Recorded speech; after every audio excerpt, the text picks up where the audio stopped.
Nos anos 2000, poucos eventos tinham tanto prestígio quanto as White Parties promovidas por Sean Combs, um empresário musical conhecido como P. Diddy, que está preso preventivamente enquanto aguarda seu julgamento.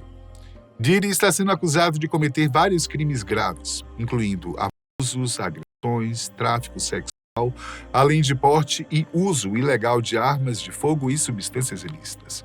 Agora, no meio destes escândalos, muitos estão se perguntando o que exatamente acontecia nessas festas.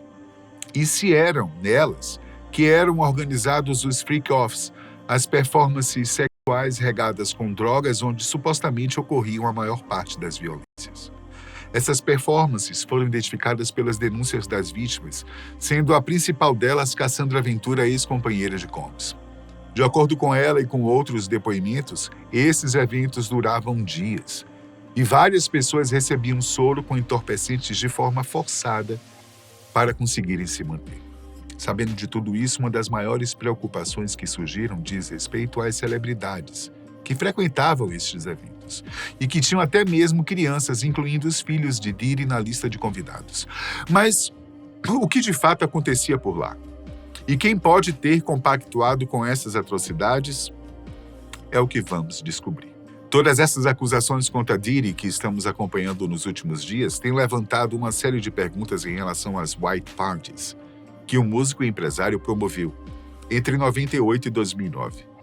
Isso porque essas festas não eram eventos privados com poucos convidados seletos, mas justamente o contrário.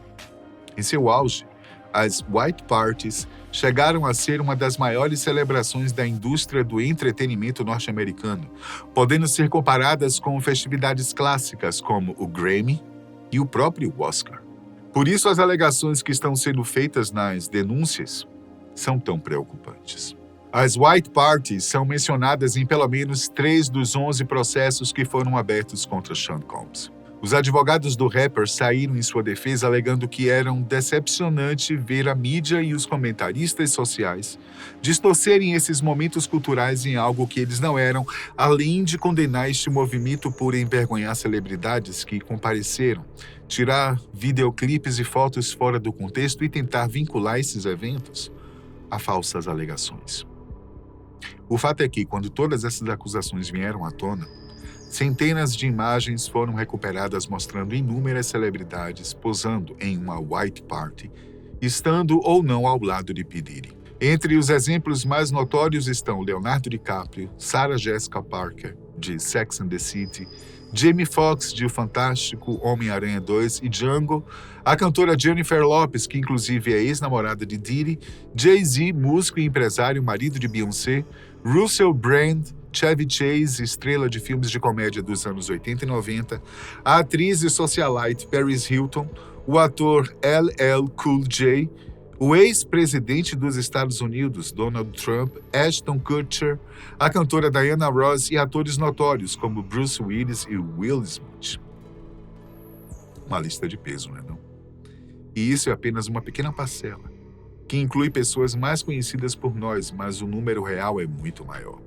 Especialmente se levarmos em conta aqueles que são mais influentes e reconhecidos pelo público norte-americano, como escritores, políticos, apresentadores e até religiosos. Mas isso significa que todas essas pessoas estavam envolvidas no esquema doentio de Sean Combs? Afinal, o que acontecia nesses eventos? A grande questão é que tudo isso é muito mais complexo do que podemos imaginar. Em 99, Diddy concedeu uma entrevista à Entertainment Tonight, dizendo que as White Parties eram eventos criados para quebrar barreiras raciais e geracionais. E parece que isso realmente acontecia. As festas uniam grandes celebridades com artistas em ascensão e tinham como principal objetivo mostrar o estilo de vida do hip-hop, deixando claro que os rappers também tinham direito de frequentar aqueles espaços onde a elite americana estava. Para provar seu ponto, Diddy deu um exemplo nessa mesma entrevista, que uma White Party era o único lugar onde seria possível ter Ron Perlman e Jay-Z conversando. Para contextualizar, Ron é um bancário bilionário e naquela época Jay-Z era apenas um cantor com sonhos e talentos, e não magnata dos negócios como ele se tornou. Por isso, para enaltecer esse estilo de vida cheio de ostentação e mostrar que os músicos e empresários negros eram capazes de se divertir e chamar a atenção como a elite branca e rica da época fazia, é que toda a estrutura era cuidadosamente pensada para ser rodeada de luxo e glamour, sem nunca pensar nas despesas, apenas nos resultados. A principal característica, a marca registrada das White Parties, era o dress code, ou o código de vestimenta. Todos, incluindo convidados e trabalhadores, deveriam usar branco. Isso também vale para a decoração e para todos os acessórios, como bolsas, chapéus, sapatos, etc.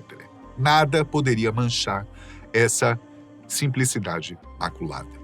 Além disso, Diddy fazia questão de ter uma entrada suntuosa e dramática, como na edição de 2004, que ele chegou de helicóptero carregando a cópia original da Declaração de Independência que foi emprestada pelo produtor de TV Norman Lear. Dá para imaginar o tipo de influência e poder necessários para conseguir algo desse tipo, não é não? Os investimentos também eram feitos na estrutura externa. Diddy alugava ônibus, carros e até limusines para buscar seus convidados. Além disso, ele também custeava passeios, jantares e hotéis de luxos para seus vizinhos, tudo para eliminar qualquer tipo de problema que pudesse atrapalhar o andamento do evento. Outro ponto importante é que essas festas foram adquirindo temas ao longo dos anos. A de 2004, por exemplo, serviu para divulgar uma campanha nacional que queria mobilizar as pessoas a participarem das votações. E como muitos sabem, nos Estados Unidos o voto é eletivo e não obrigatório. Então ações como estas são bastante comuns, especialmente pelo eventual apoio de celebridades. Na última edição, que ocorreu em 2009, a festa foi co-apresentada com o ator Ashton Kutcher e tinha como objetivo aumentar a conscientização sobre o combate à malária. Esse tom beneficente fez com que as White Parties ficassem ainda mais famosas e conhecidas pelo público, pois sua imagem passou a ser associada não só às celebridades, mas às marcas famosas e causas assistencialistas, o que sempre cria uma impressão positiva para quem está presente. Tudo isso ainda era aliado a um cenário familiar, pois várias crianças foram fotografadas nestes eventos, inclusive os próprios filhos de Sean Combs, que pousavam com o pai ao lado de sua então companheira Kim Porter. Mas o que as denúncias recentes estão mostrando é que tudo isso poderia ser apenas uma fachada, ou pelo menos uma parte do evento que não era compartilhada com todos. Na verdade, já havia um consenso de que muita coisa acontecia durante as White Parties. Isso foi mencionado em diversas entrevistas, até em músicas e filmes, e acabou sendo introjetado no imaginário norte-americano. As pessoas podiam até pensar que isso mudou ao longo do tempo, já que os eventos adquiriram uma nova roupagem, e Sean Combs estava amadurecendo, mas não foi exatamente isso que aconteceu, não. A maioria das pessoas ficavam sem graça, desviavam o assunto ou se calavam quando eram perguntadas sobre o que acontecia nas White Parties. E foi o que aconteceu com Ashton Kutcher. Quando ele foi questionado, disse apenas que tinha muita coisa que não poderia contar. Depois de pensar um pouco, novamente ele disse: "Não consigo contar essa também", e riu ao ser assolado pelas imagens que estavam retornando à sua memória. Um vídeo recuperado pelo portal Daily Mail dá uma noção de que aparentemente existiam duas etapas na festa. Diddy está em uma sacada com o microfone e dá o seguinte aviso: "Nós alimentamos todos vocês, nós demos bebidas, agora é hora de aproveitar a vida. Esta é uma celebração da vida. Esta é a verdadeira festa branca. As crianças têm 1 hora restante, então essa coisa se transforma em algo que, quando você fica mais velho, isso é algo que vocês vão querer vir. Então vamos começar a curtir, colocar as crianças longe. Tá tudo bem, DJ. Vamos nessa, vamos fazer isso." O portal também teve acesso a inúmeras imagens de mulheres seminuas envolvidas em atividades sexuais que são grotescas demais para divulgarmos aqui. Mas além dessa outra etapa mais obscura, algumas testemunhas disseram que as festas como um todo eram divididas em camadas e que só convidados VIPs podiam ter acesso ao que verdadeiramente acontecia em seu interior. O New York Post, inclusive, conseguiu uma entrevista com um traficante que forneceu entorpecentes para um desses eventos. O homem disse que Diddy o recebeu na porta usando apenas um hobby e o levou para um quarto para que pudessem efetuar a transação. Ao longo do caminho, ele pôde ver várias cenas absurdas, incluindo o uso de substâncias ilícitas e atividades sexuais explícitas, sendo praticadas por celebridades. E infelizmente não para por aqui. Uma das denunciantes, a ex-dançarina Adria English, disse que os abusos praticados por Diddy também aconteciam durante essas festas. Ela disse que o empresário a obrigou a usar um vestido preto, colocando-a em destaque para toda a festa, para anunciar que ela estava disponível para encontros sexuais. E isso acontecia mesmo contra sua vontade, o que torna o crime ainda mais grave. Outras pessoas que trabalharam durante os eventos também relataram violências parecidas, deixando claro que as atrocidades cometidas por Sean Combs também eram praticadas durante essas festas, tão prestigiadas.